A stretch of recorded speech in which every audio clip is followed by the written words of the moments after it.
welcome to Live at 5. This is Welcome. a new person at Live at 5. Yes, not newer on The Office, No. just new at Live at 5. That's right. Ryan Lee Gilbert is here, but more importantly, can I say more importantly? Yeah, of course. More importantly, perhaps more importantly, Kevin Smith Kirkwood is here from Kinky Boots. Yay, yes. Our very own Angel is here, ladies and gentlemen. But let's talk about the news first. Yes, let's do Cool, it. yeah? Yes, let's do it. I'm ready. Okay, I've got a little bit of trivia for you. So Renee Elise Goldsberry, who you may or may not know from the little show called Hamilton, Heard of her. Tony winner. Tony Award winner. She is going to voice. Let me get this right. She's going to voice the character Abu, the golden zebra in The Lion Guard, which is an animated. A continuation of the story of The Lion King, But yes. the cute thing is that she made her Broadway debut as Nala in The Lion King. So how cute. it's like going right back to family. With, Yes, yeah. to her roots. Yes, exactly. roots. And she's a golden zebra. I mean, that's what else would What Renee else would- Elise Goldsberry play? Gorgeous. I don't know there's such a thing, but whatever. Miss Felicia Rashad is going to play Taye Diggs' mother on Empire. Huge show. Huge. People love Empire. Huge. What else is going on? There's just like a lot of little news today. Little news. No Pay Nudity, which is a Great movie name. starring Gabriel. Listen to these theater people: Gabriel Byrne, Nathan Lane, and Laurie Metcalf is going to be released in November. Laurie Metcalf, also up for 3 Emmy Awards going into this new Emmy Awards ceremony. 3 different nominations. The Big Bang Theory, she's Horace super and talented. Pete, Getting On. She's Recent crazy Tony talented. nominee too. Yes, yep. Missouri. Stranger Things, which is a show that I can only Amazing. watch about 5 minutes of because it's super scary, Loved it. has these kids in it, Kayla McLaughlin and Gaten Matarazzo, and they, along with Broadway-bound Todrick Hall, are joining Elsie Fest at Coney Island. Hey, Darren, Chris, I know you're watching. Why don't you come over here to Live at 5 and talk about come that? talk to us Hey, come talk about about Elsie Elsie Fest. Fest. So Elsie Fest, which is on September 5th in Coney Island. Cannot miss that. No, Can't miss Elsie that. Fest is amazing. Elsie Fest. The Producers. Yes, Major show. I just Huge want to, show. by the way, say we're very sad to say that Gene Wilder passed away. yes. He was in 3 movies that became Broadway mega hits. Well, some of them were mega hits. The Producers. He was Leo Bloom, that's right. In the movie version, Yep. he was in Young Frankenstein very memorably, and of course he was Willy Wonka. And Charlie and the Chocolate Factory is coming to Broadway. Yeah, So we feel like we have a connection to him. He was on Broadway in the 60s, and we're really sad comedic about that. legend. Comedic Sad loss. legend, 83. But The Producers is being revived at the Paper Mill Playhouse. This is fun. It's being directed by Don Stevenson, who actually played Leo Bloom on Broadway and on tour. Yes, I did know that. That's right. David Josephsberg will play Leo Bloom. Michael Kostroff will play Max Bialystock, or Stock, if you will. And Ashley Spencer, the Ashley Great Spencer, cast. will play Ula. She's going to flaunt it. Great cast. So that's cool. Broadway grosses, that's out. Les Mis. Les Mis has done its last week, and it is I know. finishing Sep- strong. September 4th, last chance to see Les Mis. So get there. Get We- thee to the barricade. Get thee. Get thee. Get thee there. We had our culture list this week about favorite Broadway teachers because it's back to school time. I'm sure your Facebook feed is just all kids, right? So should we reveal the top 3? Yeah, let's do it. Okay, number 3, Maria in The Sound of Music. Of course, Maria Rayner. Yeah. Sure. Miss Honey from Matilda was number 2. Miss She's Honey. a really good teacher. She's a great teacher. She's a good teacher. And then Dewey, not quite a teacher, maybe a substitute, maybe not, in School of Rock. Incredible. So that was number 1. Speaking of Matilda, we have a really cute one-on-one with Bryce Rhinus, who plays Miss Trunchbull. And Imogen Lloyd Webber. And Imogen Lloyd Webber. That's on right. the site. And speaking of Imogen Lloyd Webber, Always. yeah, I did it. Her bestie, Sierra Boggess. Yes, had a little visit. It had to be a couple weeks ago. As we know, Jen Gambatese is now in School of Rock. But when Sierra was in School of Rock at the Winter Garden Theater, Babs, Miss Streisand to you and me, went and visited her digs from when she was in Funny Girl. And Sierra, we all know She left her Sierra a is the note. biggest Barbara Streisand fan. She admired her candle? candle with Barbara's face on it. It's really an really adorable video. So watch that. I'm going to get out of here. Kevin's going to come in. Yay! See you guys tomorrow. Thank you, Beth. Welcome. Oh, yes.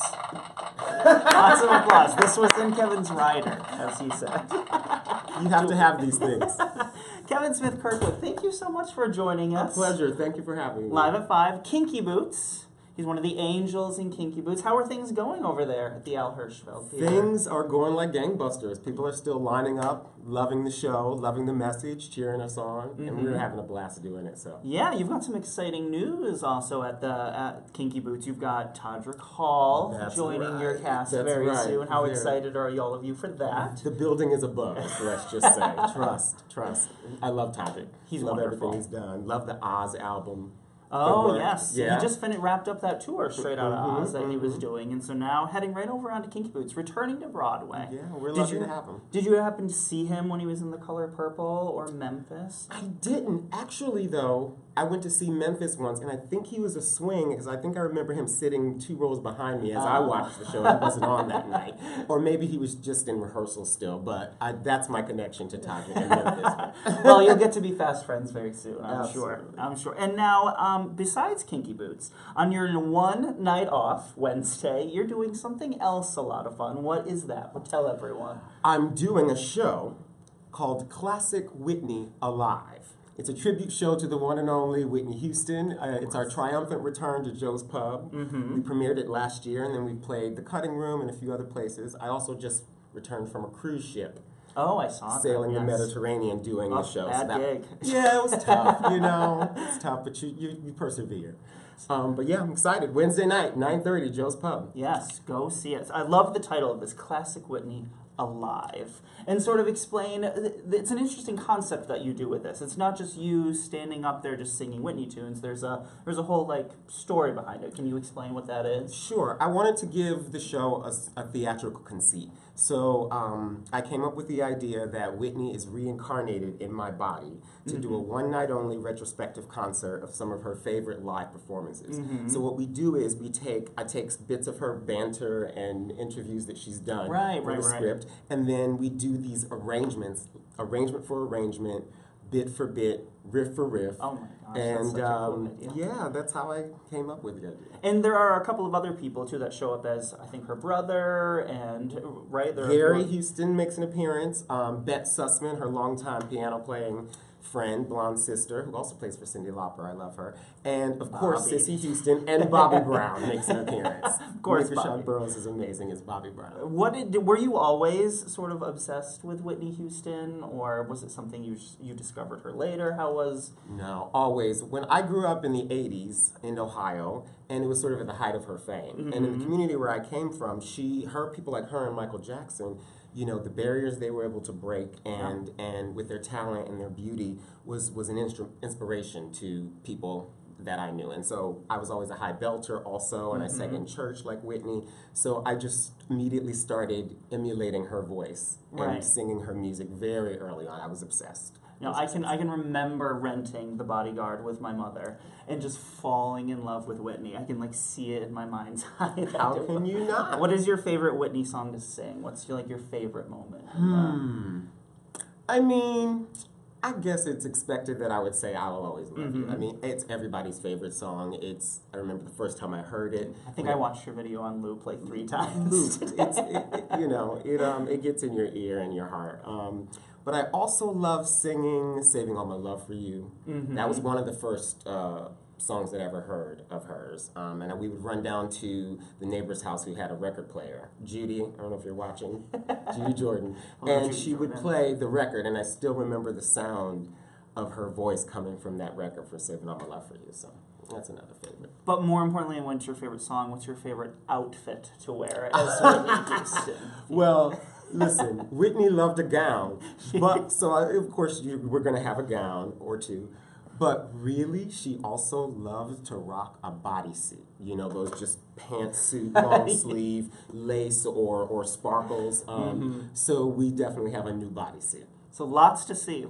Joe's Pub, Classic Whitney Alive, this Wednesday. We have some questions here from Brooke would like to know, have you ever met Cyndi Lauper? Have you met her yet? Absolutely. She was very involved in the whole process, in the workshop, in rehearsals for Chicago. She was out in Chicago, in tech with us. I love Cyndi Lauper. I got to love her, and it was amazing meeting, someone that you've worshipped for a long time, and then have them be just as amazing in person.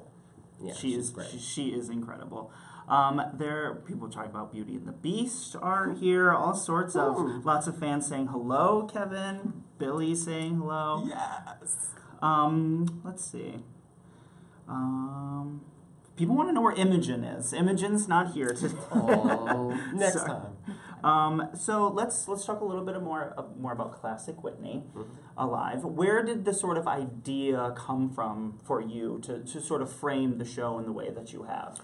Well, I remember shows like Leslie Kritzer's Patti LuPone, The Moose Show, where she took that show and just did it in its entirety, you know, word for word and beat for beat, and I loved that. But Whitney did a concert in 1997 called Classic Whitney Live from DC, and I have it on VHS, and I used to watch it on loop when I cleaned my apartment, and I would sing along to the whole concert, and then that's when I thought, you know, I could do a show like Leslie, and I was planning to do the 1997 concert front to back. Then I realized it's over 2 hours long, and it's actually sort of a tribute concert from Whitney because she does a lot of her favorite diva songs and less of her own. Right. So between the length and the fact that it's not as many Whitney songs, I thought, let me put together something that is a compilation of my favorite Whitney live performances. And then I thought, how can I frame this so I'm not just,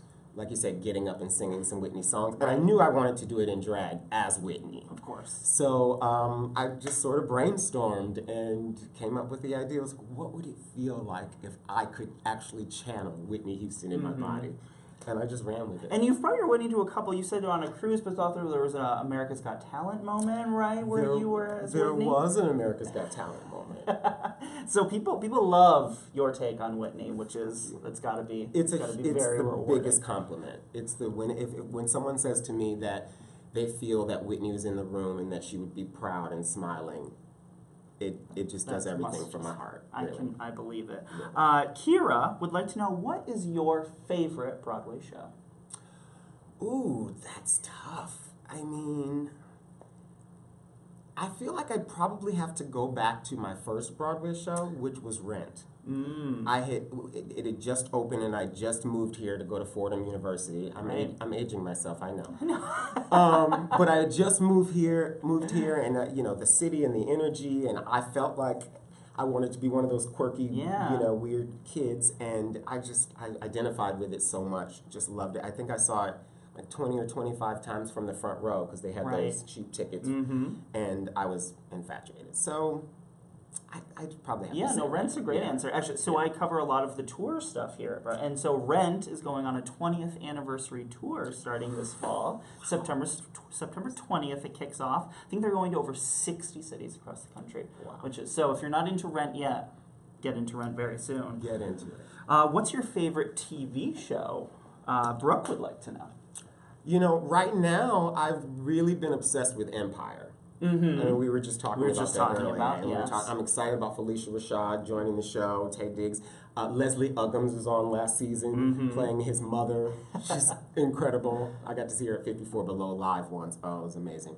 So, you know, and everything Cookie, how can you not love, you know? Taraja P. Henson, she's amazing. Let's say, people are telling you how wonderful you are in Kinky Boots. People are big fans. What's your... so we did favorite Broadway show, favorite TV show. What's your favorite movie? Do we have a favorite movie?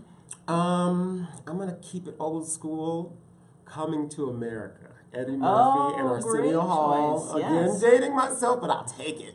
That they were brilliant, and they played so many different characters. And I mean, I can almost quote the movie, you know, frontwards to backwards. Right. Are you? I see that you're on Twitter. Obviously, do you stay hip to social media as often as you like to? Not, you know, I'm getting better at it. I just joined Twitter and Instagram, you know, a little bit ago. So I'm getting better at tweeting. I promise. I'm really trying. I love Facebook. I've been on Facebook for several years, so I feel like I'm most active on Facebook. But we're changing that. We're changing that. Follow me. Twitter and Insta were alive with all of the VMAs last night. Did you have a chance to watch any of the VMA performances? You know, I saw the Beyonce performance and I saw Amazing. the Britney performance. Both, I felt a little bad for Britney that they put her like she had to after follow. Beyonce. I thought the same thing. But you know what? Listen, when you're that kind of star, you can handle Exactly. it. And No, she was did her wonderful. thing, and you know, it was very different from what Beyonce did. So you know, she's Britney. Right. Oh, this is a great question. Paige would like to know, what is a valuable lesson that Lola has taught you? What is a valuable lesson that Lola? You know, get out of your comfort zone. Face your fears and get out of your comfort zone. Lola doesn't think that she's a designer, doesn't see herself with that kind of talent, doesn't see that how she can help this factory. And she really had to push past her, you know, it's fear and self-doubt and insecurity that frankly we all face and have, you know, no matter how talented or how big of a star you are. But the second you move beyond that and face that, the rewards come. And I believe that. That's a great answer. There you go, Paige. That's a great answer. This is a good, interesting question too, because the Angels have to do crazy things on the stage in Kinky Boots. There are conveyor belts, things that, I mean, just moving all over the place. Is there an on-stage mishap that you've had that's memorable? Oh, I mean, it's live theater. There are mishaps for sure. I mean, I think, you know, treadmills have stopped. Brakes have locked. Oh no! And the cast we're trying to sing and still do the choreography and do the number, but we're weaving around each other.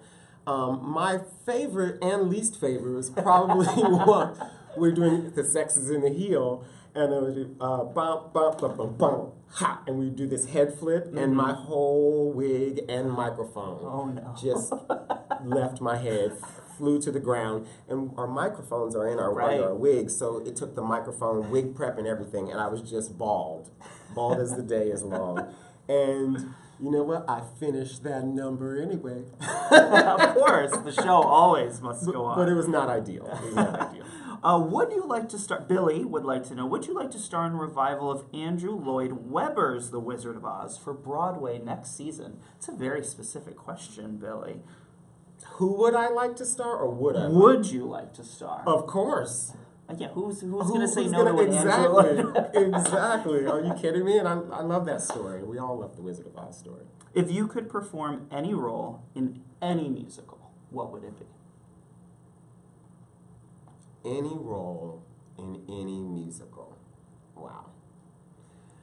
I've always loved, I love The Wiz. So, I mean, I played the Scarecrow. I'd love to do it again. But I'd also love to play the Wiz. I've also said that I've always wanted to do the Witch in Into the Woods. I know Titus did it, so I was like, it's possible now. That's great. Yeah, lots of roles, but those two stick out. Yeah, The Wiz was great, NBC. They're doing great stuff. They're doing great stuff. Killing it. Well, I just want to reiterate, make sure that you go see Kinky Boots with our wonderful friend Kevin here. And we've got Todrick Hall coming to Kinky That's Boots. November That's 1st. November Yes. 1st. Also, make sure you go to Joe's Pub this Wednesday, August 31st, to see Classic Whitney Alive, starring our friend Kevin here. Is there anything else I'd like to say to friends and family out there who are probably watching right now? Thanks for the love. Really appreciate it. And thank you so much for joining us. A And thanks for pleasure. watching Live at 5. We will be back here tomorrow. Tomorrow at 5 o'clock. So that easy. Bye.